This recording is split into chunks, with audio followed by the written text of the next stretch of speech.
Quick question for you today. And for this one, you're going to be on the clock. What's the difference between explainable AI and understandable AI? Go.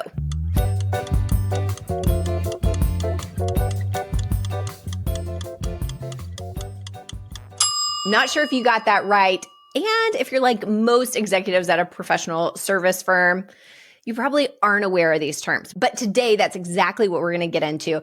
And you're going to leave the end of this episode sounding really smart in your next meeting about AI. Hi, I'm Courtney Baker, and this is AI Know-How from Knownwell, helping you reimagine your business in the AI era. As always, I'm joined by Knownwell CEO David DeWolf, Chief Product and Technology Officer Mohan Rao, and Chief Strategy Officer Pete Buer. We also have a discussion with Dom Nicastro, Editor-in-Chief of Simpler Media Group in CMSWire.com. He discusses the intersection of AI, customer experience, and journalism. But first, congratulations, because you're officially deputized to join Pete Buer and me for a brand new segment we're calling Dragnet.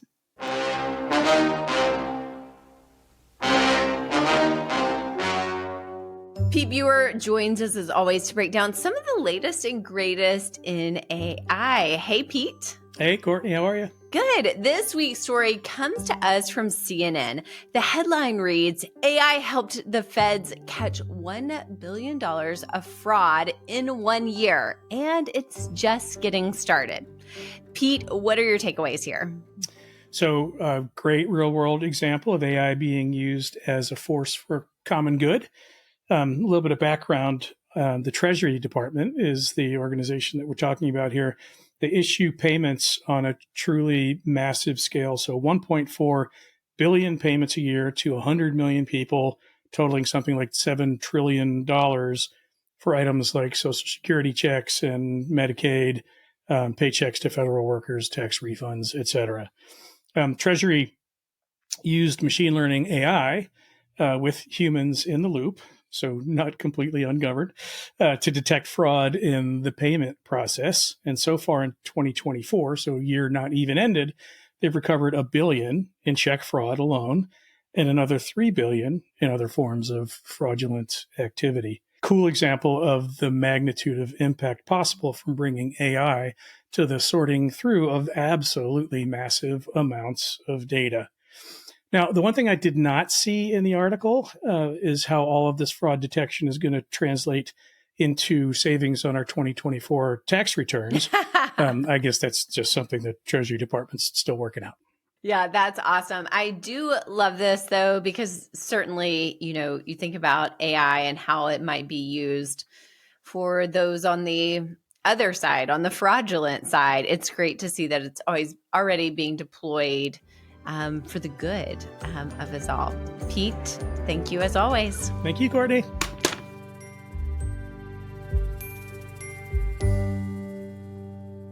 Why do you need to know the difference between explainable AI and understandable AI? Well, you're about to find out in a discussion I had recently with David and Mohan. David, Mohan. So I kind of want to just hand the ball to you here and just say, can you out of the gate break down what we mean by explainable AI and understandable AI? Because it sounds like the same thing, but it's not.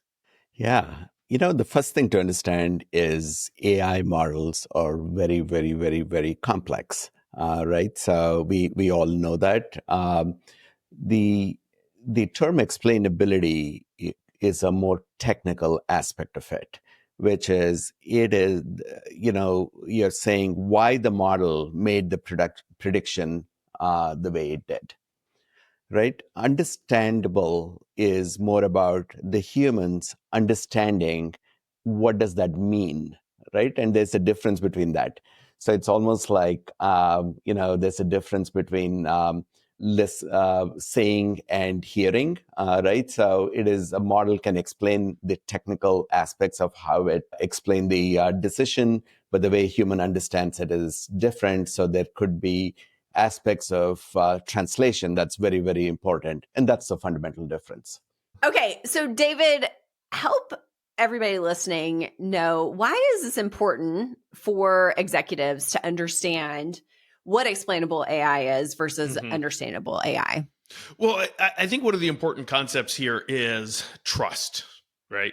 So in this world where we have this artificial intelligence that is a machine, and they're very, very, very complex algorithms, it's hard when you see a result that looks like magic to totally trust it, right? And so explainable AI is all about trying to make sure that we have clarity around why did the machine process the algorithm in a way that produces a certain result? What were the inputs that led to that?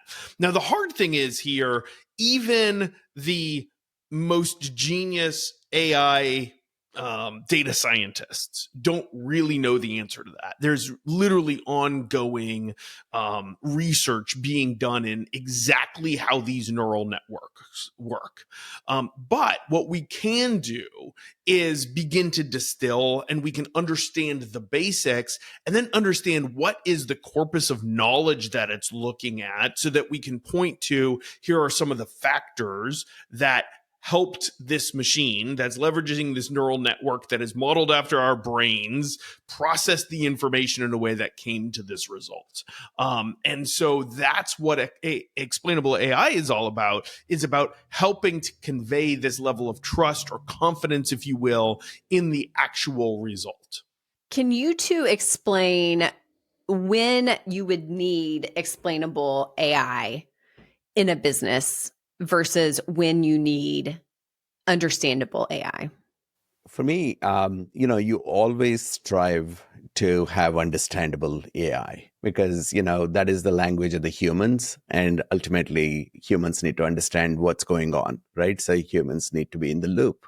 So understandable is always the goal. But sometimes it's a lot harder because the context matters a lot.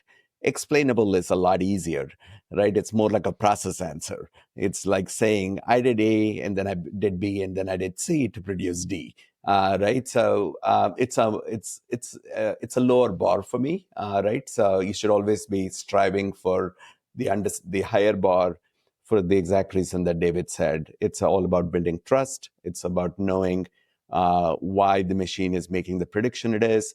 Do we take it, not take it, that sort of thing. And if you think about, domains like healthcare or finance, you just cannot go with what a model said and execute a really big trade that you didn't understand, right? It could be illegal for all we know, right? So the context really matters of why these predictions come out. What does it mean? What are the guardrails? And how do I understand and interpret it? I think you make a really good point about regulated industries there, right? So there's one thing for trust and confidence to give users the ability to act upon knowledge. There's another level there that you're talking about when it comes to things like accountability and just really having the confidence you need to take action when you're in a health setting, right? You're literally dealing with somebody's lives, right? And so we really need to understand that. And that goes to one of the common themes between both of these is the difference in AI, really understanding that now we're working in a probabilistic world versus a deterministic world, right? And so these two concepts really come from that in this probabilistic world, especially because these models, and this is why we can't understand them, they are calculating these probabilities off of billions, like literally billions with a B. That's not a typo. Billions of parameters. And so when you're doing that much math and that much probabilistic algorithms, you really don't know exactly the why behind it, but it's really important. We have to have different levels of explainability in different types of use cases. But the same thing can be true about usable experience, even though it's not as technical, even though it is about the understanding. Because this is probabilistic, we don't know what the LLM is going to actually produce. And so one of the real difficulties in building one of these probabilistic AI first systems is that we're getting outputs that we have no idea what they're going to say before we actually present them. So whether we present them in a context that makes sense to a human is really hard to understand. And so there are some emerging methods for dealing with that. And I think the understandable is going to intersect with user experience a lot. And so one of the things that I think of is explainable. Explainable AI is really about the technical side. It's about the regulation, the trust, the confidence, and then the usable, understandable fit together and will really drive the future of user experience in AI first platforms. It also seems like understandable AI will be really important for having more adoption of AI within businesses. Really both, but it seems like you're not going to get the general user using it at the level we hope to see in businesses without it. Yeah, I think both are important. When you build applications on top of models, understandable is very important. If you're a researcher or if you're a data scientist, explainable is as important because they're trying to kind of make sure that the wires are connected properly in terms of prompts and data and all of that. It's also important, Courtney, that sometimes these words are used interchangeably, right? So, and you have to know what they're talking about. I also hear the word interpretable AI, right? So that's another word out there. So these are all related things, but generally in the way it's loosely used. But if you're building AI native applications, and you have to strive for understandable AI so humans can understand it. Okay, so I'm going to put you two on the spot. Can you give us like an actual real life example? I know y'all have kind of hit on, maybe something in healthcare or like what roles use this. Can you give like a scenario of where these would be used in different contexts? One of the examples that I like that I think brings the concepts together a little bit is Perplexity AI. If you're not familiar with Perplexity, it's kind of one of these modern AI replacements for a search engine / research tool, right? And you can ask it a question and it will come back not only with the answer, but actually with references, almost like footnotes. Like it brings me back to my high school research paper days, right? I think that was an innovation that came about because of the lack of explainability and understandability, where it helps to both answer the question, how did you come to that? Here's the references. And the understandability of providing some context for the answer that came about and displaying those references in a front and center way. I think those are the types of things that we're starting to see in end user products that really come back to these two concepts. The other example with the work that we're doing is when you look at it from one client or even specifically one scenario within a client, you look at it and you look at it technically and say, can we just explain this, right? So that's kind of more on the explainable AI side of things. But then when you look at it holistically and said, if I act on this, how does it affect all of my clients? Right. So that is an example of understandable AI. That's a much higher bar that shows the inner logic and understanding the macro effects that it might have on that decision on all my clients, as opposed to one scenario of one client. Okay, this is really interesting and hopefully helpful for those listening to, if you hear these terms, to really understand what the difference in explainable AI and understandable AI and what's the other one? I'm just kidding. Interpretable. And but is interpretable, which one is that? It's like explainable or understandable? It's both? more, it's all used. So it's the language so is loose, loosely. but I think of it as more as understandable. Like that's how I humans think can of interpret it too. Okay. Yeah. Interpretable it's how you interpret it as a user, right? And understandable, kind of similar concept, which is more the target audience there is your end user of the output. Whereas explainability to me is much more in many cases about the researcher themselves, the data scientist, the technical side, and the target audience is more towards the scientists producing it, making sure they have that level of confidence. If that helps. Okay, so to wrap this up, explainable AI is more technical than understandable, but there's also a lower bar for explainable AI than understandable AI. So it's not technically hard to say we got A input, and so we did B, then C, then D. And then understandable AI is an important component of the UX of AI, the user experience of AI, and is important for developing trust with end users. David, Mohan, any final thoughts to this conversation? The thing that I would say is there's a lot of research being done here at every moment that especially the large LLMs are diving into the explainability. And I think as you see more and more enterprise level products, especially, and consumer oriented products come out that leverage these LLMs, you'll see more on the usability side of it and the understandable, interpretable side of it. And especially when regulatory compliance is important, the context matters a lot. And that's when understandable AI is super important. Awesome. David, Mohan, thank you as always. Thanks. It was a pleasure. Are you an innovator who's looking for ways that AI can materially impact your business? If so, we're looking for people just like you to become part of Knownwell's early access program. If you've listened to the show before, you know that we think there is so much more to AI than the chatbots we've come to know and frankly love. But we want your help in proving it. Go to knownwell.com to sign up for our beta waitlist, watch a demo of the product, and more. Go to knownwell.com. Dom Nicastro is the editor-in-chief of Simpler Media Group and CMSWire.com.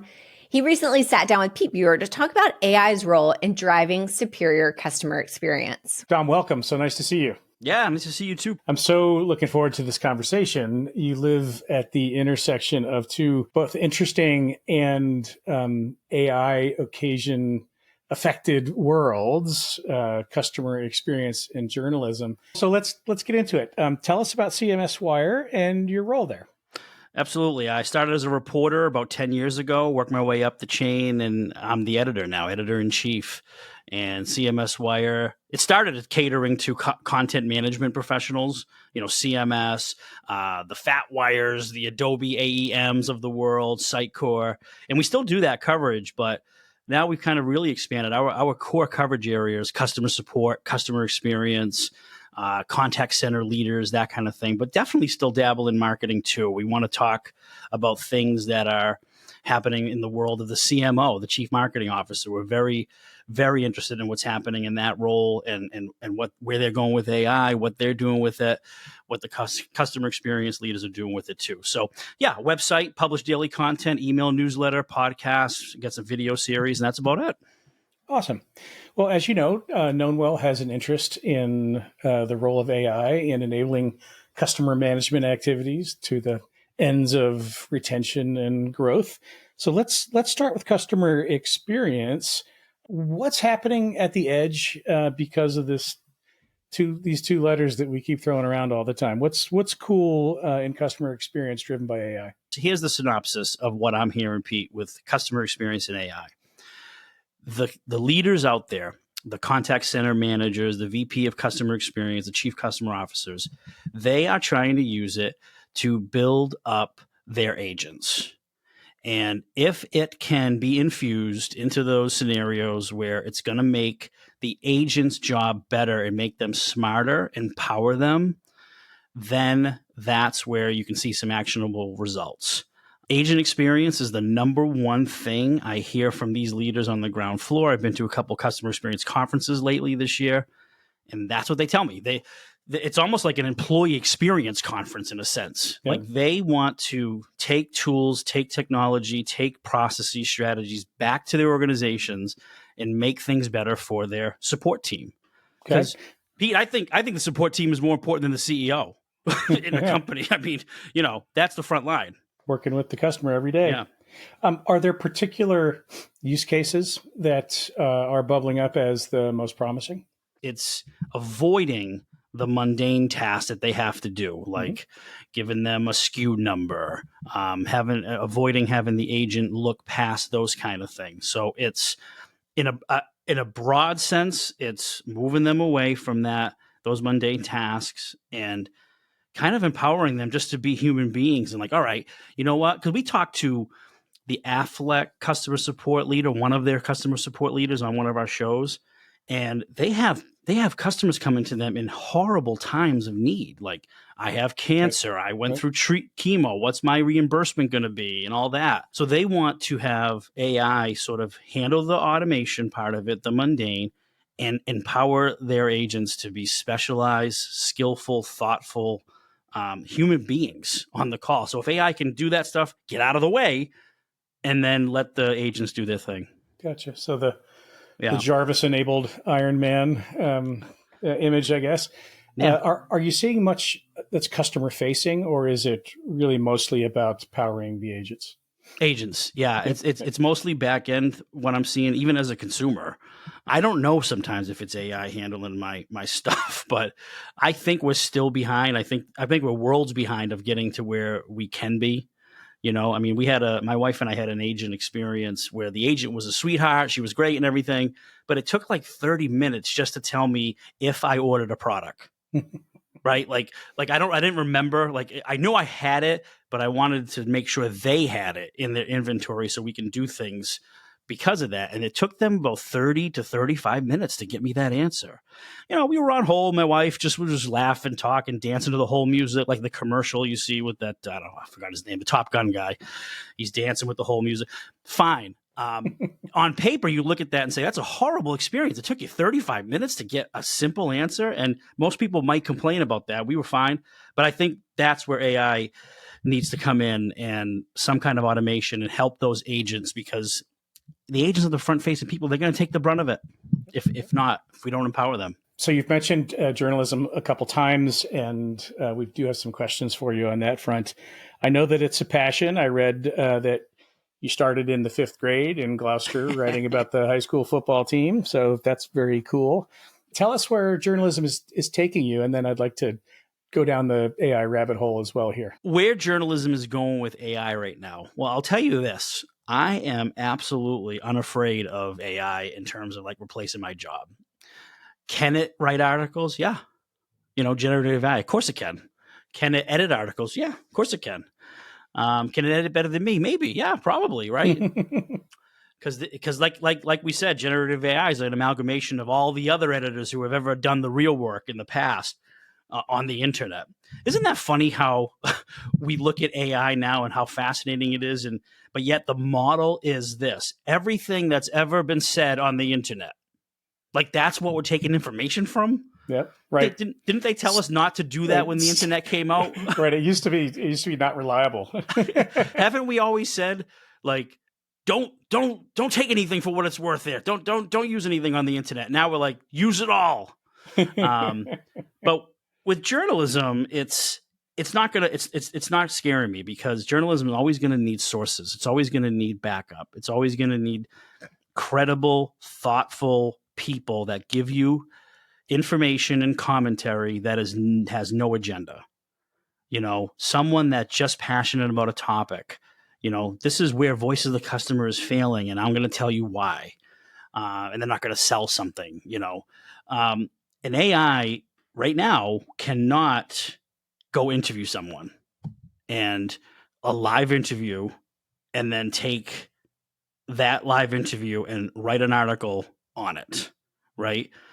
Because what if CMSWire.com wrote a story on how AI is infused in CX, right? 5 ways. And we asked AI to do that because we needed it fast. And we printed it. People liked it. It got great engagement, maybe 10,000 unique users, right? Wow, this is amazing. Now, the one person that comes back and says, hey, I read the article. Where did you get number 4, that tip? Because I want to challenge that. I think some of that's wrong. Pete, what am I going to say to them? That AI wrote it? Yeah. ChatGPT. Yeah, go talk to them. No, it's on CMSWire. It's our responsibility. It's our that's our ethics policy. It's our, it's everything we do, and we need to back it up, and it can't do that now. So that's the big picture for me, Pete, with AI in journalism. Is it's not replacing, it's an intern. It's like an editorial intern that, you let it do things for you, help you, but then you say, actually, check that. Check with that what he just did. I find too, and I realize we're still early days, but I find that generative AI is great at giving you the 5-step list of what to do in what order that the entire world appreciates and understands. Whereas insight and distinctive writing and thinking kind of sits among the outliers, and it's where gut instinct takes you that the averaging of access doesn't. And I would think that's another, courage giving fact for journalism. Yeah. Yeah. It's almost like let AI sort of come into your world, you don't go in their world. And what I mean by that is give me 5 takeaways on this 7,000 word podcast transcription, like I'm sure you're going to do with this one after. And it just gives you those takeaways. And of course, you're going to read those takeaways. You're going to edit those takeaways. Edit this. What is this contributor of ours trying to say in this paragraph? Can you help me out? I can't figure it out. And they might help with that, right? So that way, they're not giving you outputs from the ground floor. They're taking what you had researched, you're going to publish, and they're just trying to answer questions that you have about it and refine it. That's it. Last question. Many of the folks who are listening are still relatively early in their generative AI journey, starting to discover the ways that it will impact, whether it be threat or opportunity, their jobs and their domains, and they're needing to engage. What would you advise someone who's listening if they want to get up to speed fast and kind of master it in the context of their world and the way you have done with journalism? Yeah. I think they need to loop in their colleagues and have it be kind of like a team effort. And, we have like Slack channels where we talk about our AI use cases, how we're using it. We call them brown bags, where we're getting people together and talking about what we're doing with it.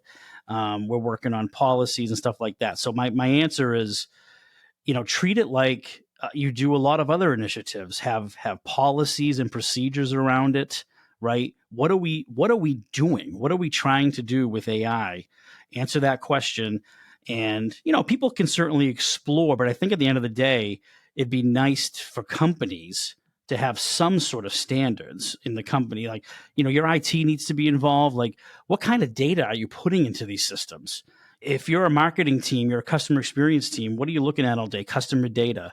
Are you just going to feed this private information into a tool like Chat? You know what I mean? Like people's phone numbers, their emails. What if you're doing like a salary survey or something? I just think the answer is have the thought that the highest people in the organization need to be involved in setting policies, setting not ground rules. I hate to have restrictions, right? But some kind of policies and procedures to get off the ground. And now let's go nuts with it and see if it can help the business use cases and really measure it too.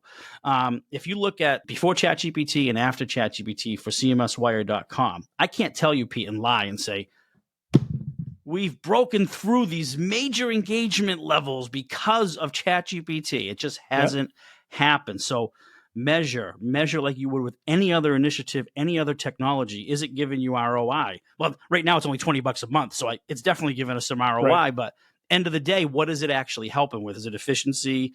So you got to have those measurements and always kind of just checking what you've done. Awesome. Thank you, Dom, so much. Yeah. Thanks guys for having me. And thanks, Pete. Appreciate it.